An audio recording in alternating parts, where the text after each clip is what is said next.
Couldn't get the door open. So I see. Next time, you might try putting them down first. Yeah, well, I'll try that next time. Where would you like me to put them? On the desk. Yes. What happened to your lunch? Oh, I forgot. I should have called you. I was watching a broadcast. You haven't eaten anything. Yes, I had something to eat. I had 2 candy bars and a bag of mixed nuts. If they ever took out those vending machines, you'd starve to death. Say, pardon me, but what are you doing anything tonight? Not yet. Why? Well, my little theater group is having a dress rehearsal, and I thought you might like to watch it. Are you going to be in it? No, but I'm understudying all the parts. Well, let's hope your leading lady doesn't get sick. It's really a very good play, though. Written by Rogerson Hammerstein. Who?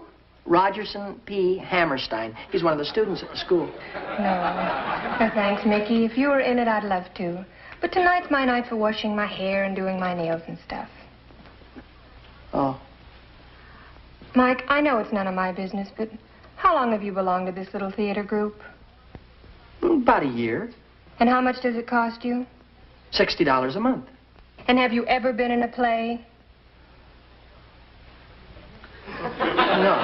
But Mr. Swift says he's saving me for just the right part. I see. Well, it's your money. Mr. Swift says I'm improving every month. Doing what? Painting scenery, pulling curtains, sweeping up? Well, that's show business. You've got to learn it from the ground up. I know, Mickey. But you've got a good job here, a chance for advancement. How many actors work steady? Mr. Swift says I'm very versatile. Well, I could do anything right now if I only had the opportunity. I could... Look at even this. Peter Abel, Private Eye. Bum-ba-dum, bum-ba-dum, bum-ba-dum, bum-ba-dum. Music down. The National Broadcasting Company presents another exciting adventure of the files of Peter Abel, Private Detective. Bum-ba-dum, bum-ba-dum, bum-ba-dum, bum. This is Peter Abel. In my business, trouble's a partner. When somebody's got it, they bring it to me. Like the other day, I was sitting in my office with my feet on the desk listening to the rain outside. There was a knock at my door. The door opens, closes.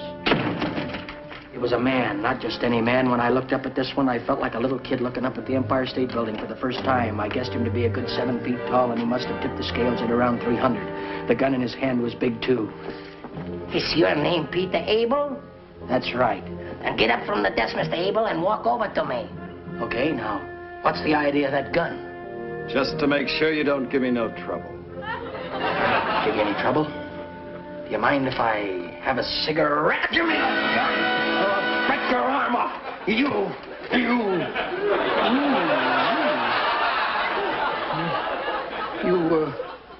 You can keep it. Thanks. It wasn't loaded anyway.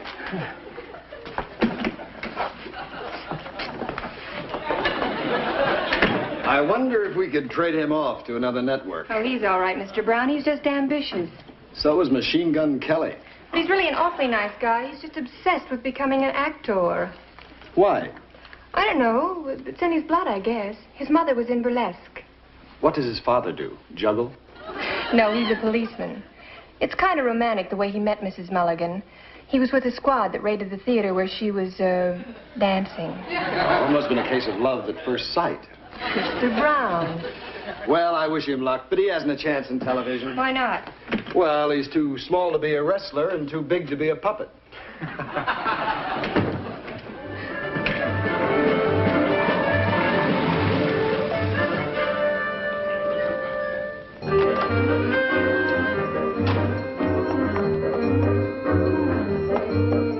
Hey, Mulligan!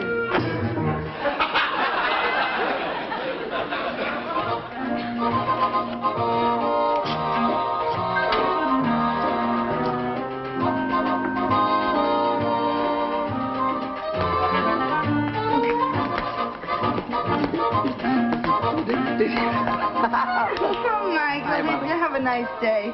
Well, let's just say it was par for the course. Is Dad home yet? Oh, not yet. It's pay night. He'll be stopping for the beer and the flowers. Well, I've got a rehearsal at 7 o'clock. I'm going to go wash up. What's for chow? Lego lamb. Oh, and don't splash water all over the bathroom. I cleaned house all day. I won't. Nell, I'm home. I'm out here. There you are, darling. Thank you, dear. They're beautiful. Oh. Oh, here you are. Did you have a hard day? I had a terrible day. First thing that happens is a robbery in a delicatessen store over on Boyle Avenue. Charlie and me had indigestion all afternoon. Good thing it wasn't a saloon. You know, Nell, sometimes I wish I could get away from it all. Why don't you join the Foreign Legion? It'll be better than what I've been doing for the last 29 years. Why does everybody hate a cop? Not everybody. Oh, you're one in a million. Honest to Pete now. People just don't appreciate what you try to do for them. I try to do my duty, be polite and courteous like the book says, and what happens? Like this afternoon, we get a call a guy's beating up his wife at 4th and Jefferson. Charlie and me go over and pull the guy off, and what do you think she does? What in the world? She bit me. Look at that. What's that? Oh, nothing. It's just a scratch. You going out tonight? Yeah, I've got a rehearsal at 7 o'clock. I might have known. Or you can waste your time with such shenanigans when you could be studying the police manual and making a fine future for yourself. Oh, Dad, don't start that again, Hey, you please. listen to your father, Michael. You make a lot of fine friends on the force. If you're lucky, you might even get bitten on the leg. Bitten on the leg. Is that what happened? You didn't... All right. I give up. And it might interest you two wise guys to know there's a cleanup campaign coming up against them phony dramatic schools that take poor suckers' money and tell them they're going to put them in pictures. The Jonathan Swift Academy of Drama and Theater Arts is above reproach. Maybe it is, but you've been going to that school for nearly a year now, and I haven't seen you in a play yet. Oh, that's because... You ask me, I don't think this Jonathan Smith knows talent when he sees it. All right, Swift, then. He don't know talent when he sees it. He knows talent when he sees it. Michael, put the bread on the Just have table. the right part. Joe, have a beer and cool off. All right.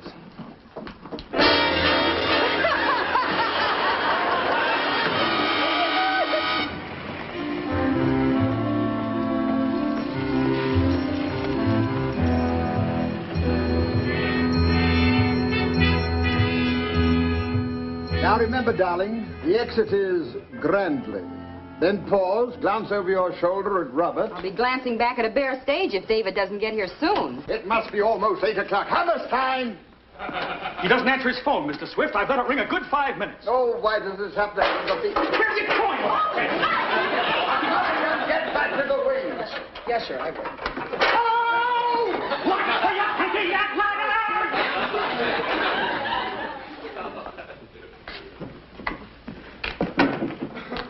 David, where have you been? Mr. Swift is very upset. It isn't like you to be late for a dress rehearsal.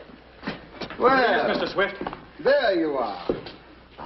Mr. Lambert, may I remind you the first rule of the theater is punctuality.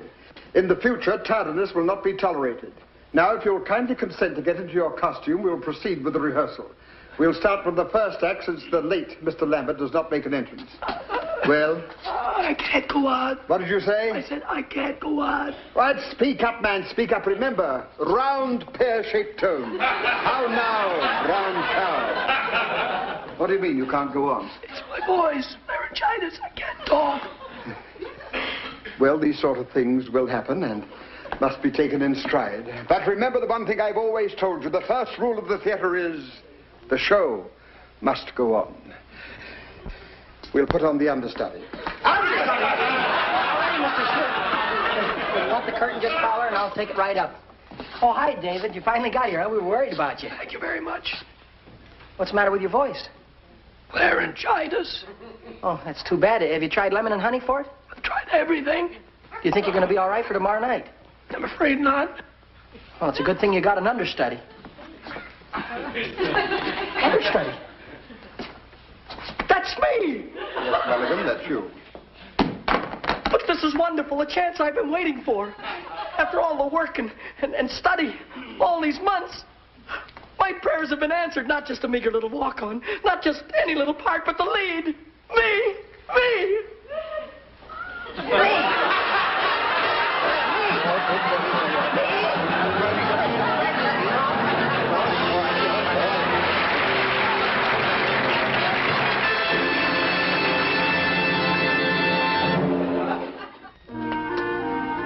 Julie, when I got your message, I flew like the,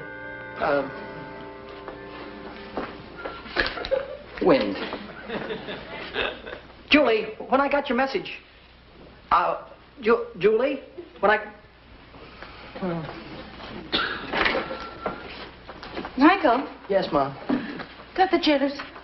It'll be all right. But I don't know my lines, Mom. Of course you do. You know them backwards. That's the way they're coming out. The minute you step out on the stage, it'll all come back to you. I hope you're right. Now finish getting dressed. You don't want to be late. Mom, listen. Yes? Don't you think that... I mean, shouldn't I... Shouldn't you what? Well, I'm awful short, Mom, you know. Really? I hadn't noticed. Well, shouldn't a leading man be a little taller? What do you want to be? An actor or a center on a basketball team? Oh, Mom, you know what I mean. Sure. That's a nice thing about show business. If the people like you, they like you, short or tall. Well, that's probably Pat. Now, hurry up. I will.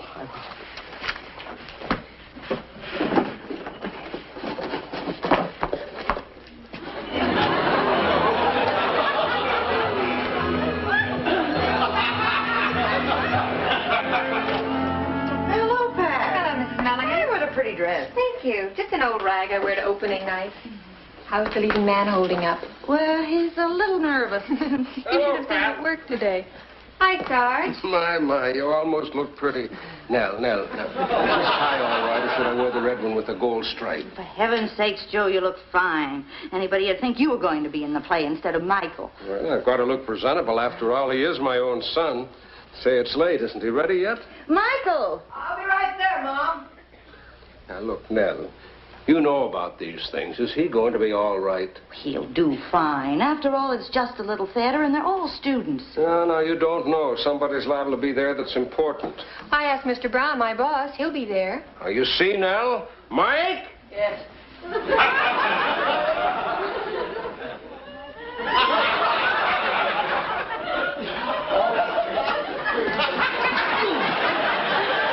I'm ready. Hi, Pat. What the devil is that you've got on your feet? Gulliver elevateds. I bought them yesterday. What for? To make me look taller. A lot of actors wear them. Do you mean to say you're going to wear those things on the stage? You'll fall off them and break your neck. Now, Joe, he's all right. I think you look wonderful, Michael. And so do I. Do you really? We all do. Now, come on. I don't want to get a ticket for speed. Oh, wait. I'm not going to fall down. There's lots of short actors.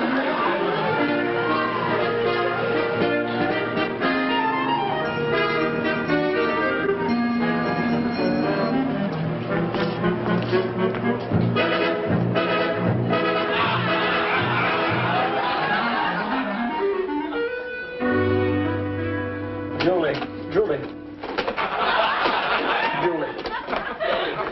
The curtain is in 10 minutes. I'll do my very best. Ow, now, brown Cow. cow. We just came in to wish you luck. Thank you. And Mulligan, remember, the Jonathan Swift Academy of Drama and Theatre Arts has a standard to maintain. The friends and families of all my students are in the audience. My reputation is at stake. I'll try real hard, sir. And Mulligan, my play. Those endless months of exhausting devotion. Days and nights without food or sleep. Emotions strained to the breaking point. Tears and laughter, passion and pain. My heart and blood, my very soul is the mold from which it is fashioned. It's the child of my brain. The fruit of my labor. The cornerstone of my career. The gateway to my future. Please, Mulligan, please, don't louse it up.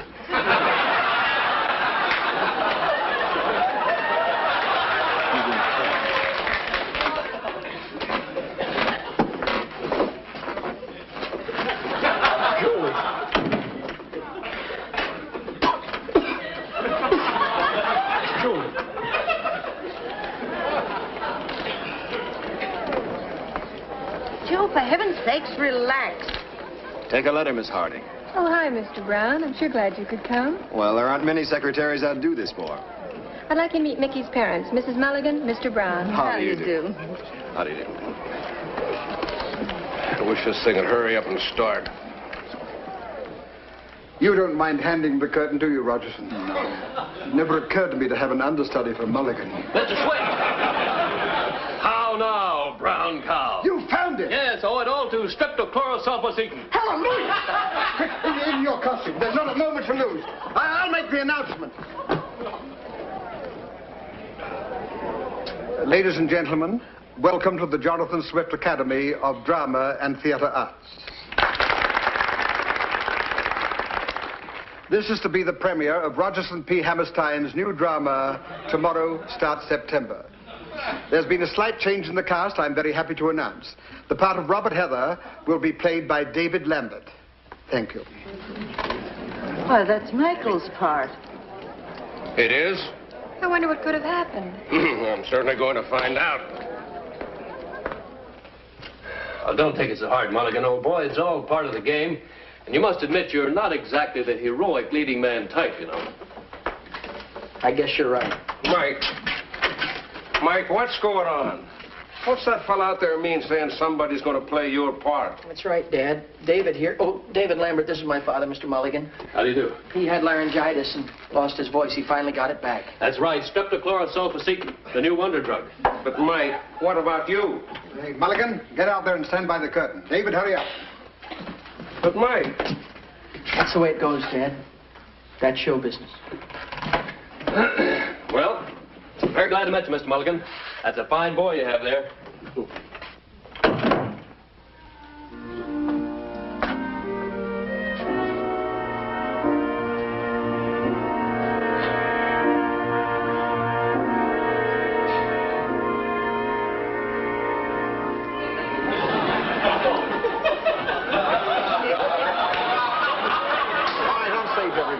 Ready with the curtain, Mulligan. Son, you forgot your medicine. Oh, thank you very much. Better take another shot now. You know the old saying, an ounce of prevention. Good idea.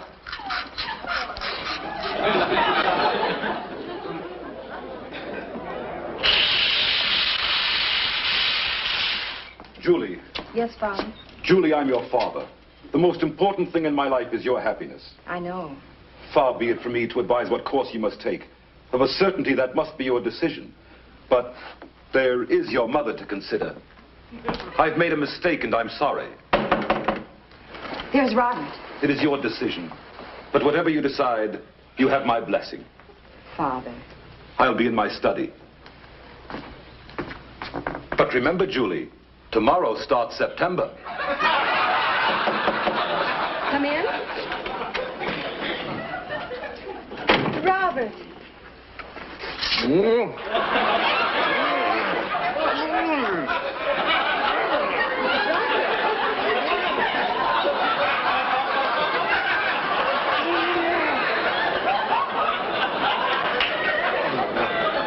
No.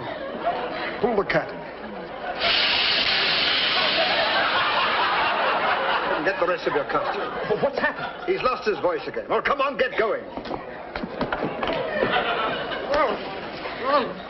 How now, I'll make the announcement. Ladies and gentlemen, due to an unfortunate mishap, there will again be a change in the cast. The role of Robert Heather will be played by Mr. Michael Mulligan. Thank you. Joe. Yes, Data. What happened? Oh, that poor Lambert kid lost his voice again. Oh. It's a shame.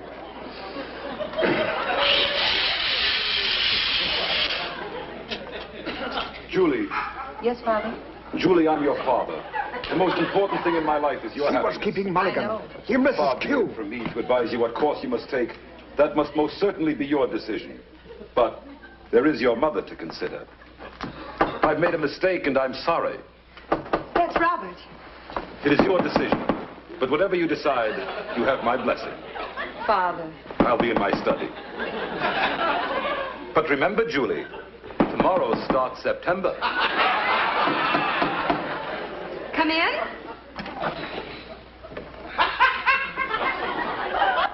Robert. Joe!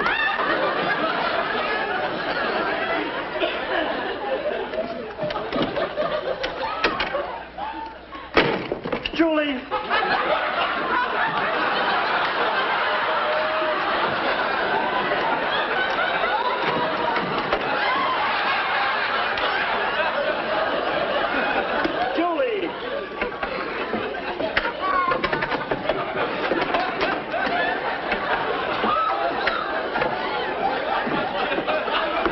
Julie!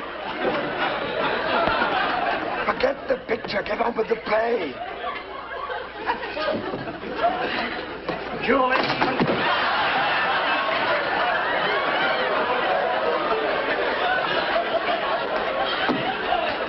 Julie.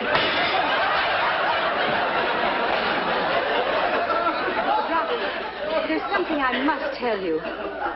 Julie, when I got your message, I flew like the wind. Oh, Julie, darling. No. No? You must never see me again. Why not, Julie? Because I'm going to marry Stanley Shelton. Stanley Shelton? Stanley.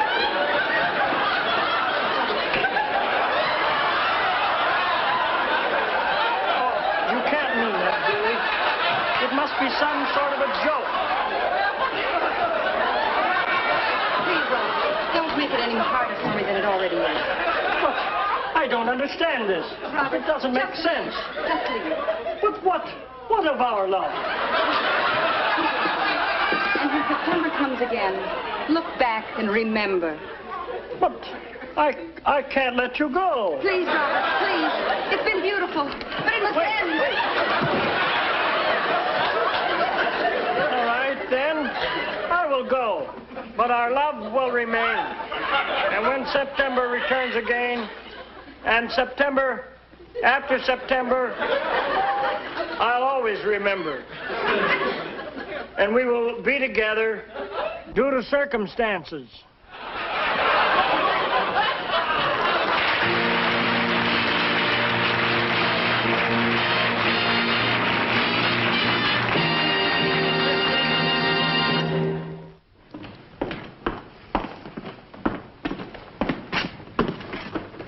Quiet. Mickey Rooney's on the air.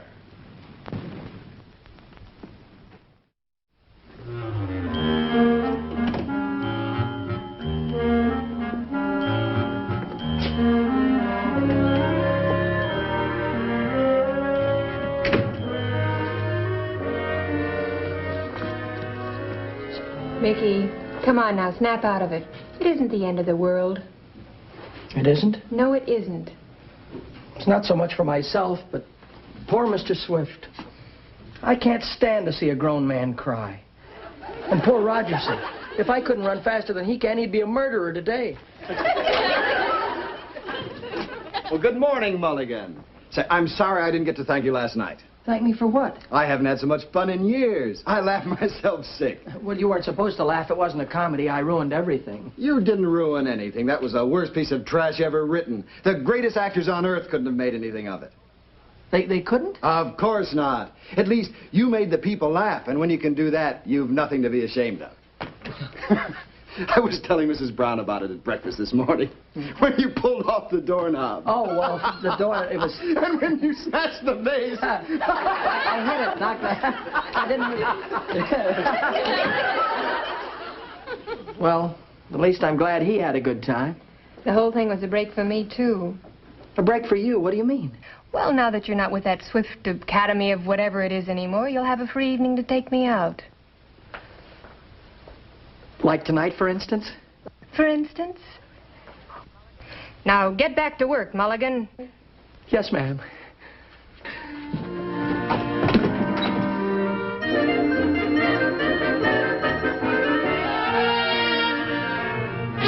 Mickey Rooney will be back in just a moment. Oh, hi, folks. It's me again. And that was the good word from the folks who'll be bringing you our next Hey Mulligan show. We sincerely hope you like it. But most important of all, we want to thank you wonderful ladies and gentlemen out there for viewing our first Hey Mulligan show. And if you liked what you saw, please drop me a line and tell me about it. We'd greatly appreciate it. After all, you're the folks we're trying to please. So on behalf of the Mulligan family, here's hoping that you and your family will be with us the same time next week. We've got a wonderful show lined up for you, too. It's all about a young fellow who tried...